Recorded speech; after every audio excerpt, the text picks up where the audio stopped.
আসসালামু আলাইকুম। আমি সিনেহাস যে গ্রুপ, সিনেহাস ভিত্তিক বর্তমানে বাংলাদেশের সবথেকে বড় এবং জনপ্রিয় গ্রুপ বলতে হয়।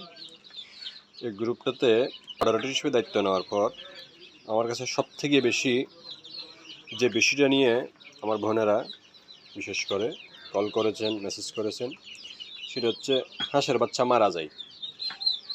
অনেকে মেসেজ করে বলতেছেন ভাই হাঁসের বাচ্চা মারা যাচ্ছে, আবার অনেকে কল করে বলতেছেন ভাইয়া আমার এতগুলো হাঁসের বাচ্চা আছে, এভাবে মারা যাচ্ছে, কী করতে পারি, কী করবো, বা কী করলে আমার বাচ্চাগুলো সুস্থ থাকবে। তাই আমি ওনাদের সাথে যেটুকু কথা বলে বুঝলাম সেটা হচ্ছে আমাদের অধিকাংশের একটা ভুল ধারণা আছে, সেটা হচ্ছে হাঁসের বাচ্চাতে ব্রুডিং করতে হয় না, কিংবা হাঁসের বাচ্চা তাপ ব্যবস্থাপনা করা লাগে না। আমি সর্বসাকুল্যে অধিকাংশের ক্ষেত্রে দেখছি হচ্ছে আপনারা জাস্ট হাঁসের বাচ্চাগুলো বাজার থেকে হোক বা দোকান থেকে হোক কিংবা আপনার পরিচিত কারোজনের কাছ থেকে কিনে নেন, কিনে নিয়ে সে বাচ্চাগুলোকে স্বাভাবিক যে পরিবেশ তার মধ্যে রেখে দেন। কিন্তু তাদের শরীরের ছোটো বাচ্চাগুলার কিন্তু আমাদের স্বাভাবিক প্রক্রিয়ায় বা স্বাভাবিক পরিবেশের যে তাপ, সেটা অনেক সময় তাদের জন্য প্রেফারেবল থাকে না। কারণ হচ্ছে প্রথম এক সপ্তাহ ন্যূনতম, সেটা হাঁসের বাচ্চা বলেন, মুরগির বাচ্চা বলেন, ন্যূনতম 35°C টেম্পারেচার দরকার। আমাদের বাংলাদেশের স্বাভাবিক পরিবেশে সবসময় কিন্তু 35°C টেম্পারেচার থাকে না। তাহলে আপনাকে কী করতে হবে, সেটা হচ্ছে আপনাকে লাইটের মাধ্যমে ওই 35°C তাপের ব্যবস্থা করতে হবে। অর্থাৎ আপনাকে প্রথম এক সপ্তাহে হাঁসের বাচ্চাগুলোকে তাপের মধ্যে রাখতে হবে। দ্বিতীয় যে ভুলটা করেন সেটা হচ্ছে আপনারা খাবারের বিষয়ে। আপনারা যেটা করেন সেটা হচ্ছে হাঁসের বাচ্চাকে মুড়ি খাওয়ান, অনেকে চিড়া খাওয়ান।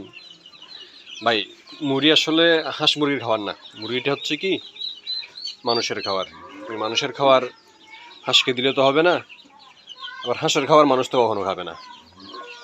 আপনারা যেটা করতে হবে সেটা হচ্ছে খাবারের ক্ষেত্রে অবশ্যই আপনারা বয়লার প্রি স্টার্টার অথবা সোনালি প্রি স্টার্টার যে খাবারটা আছে অন্ততপক্ষে প্রথম এক সপ্তাহ সেটা খাওয়ানোর চেষ্টা করবেন।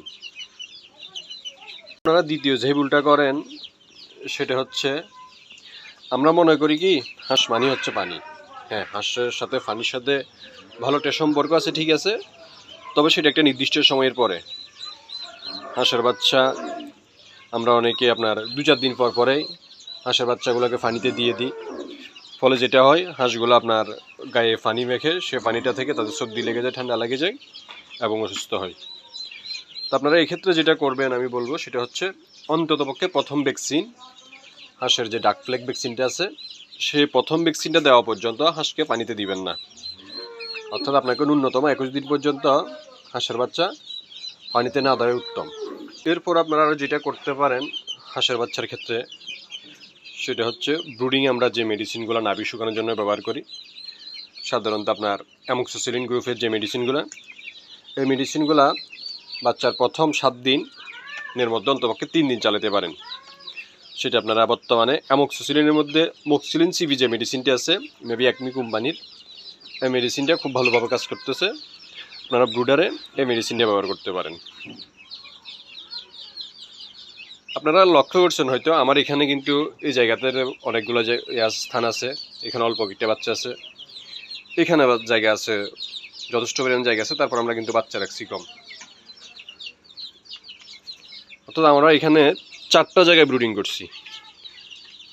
4টা জায়গায় ব্রুডিং করার কারণটা আপনাদেরকে বলি, সেটা হচ্ছে যে এটা বিশেষ করে যাদের হাঁসের বাচ্চা বেশি তাদের জন্য কাজ আসবে এই কথাগুলো। চীনা হাঁসের বাচ্চার একটা স্বাভাবিক নেচার হচ্ছে এরা দলা হয়ে থাকতে পছন্দ করে, মানে খাওয়া দাওয়া খাওয়ার পরে রেজে দেখেন এখানে দলাই আছে, এভাবে দলা হয়ে থাকতে পছন্দ করে। তো এখন আপনি যখন একটা ব্রুডারে অনেকগুলা বাচ্চা 100, 150 বা 200 বাচ্চা রাখবেন, তখন যেটা হবে বাচ্চাগুলো ক্রমান্বয়ে দলা হবে এবং দলা হয়ে একটার উপর একটু উঠবে।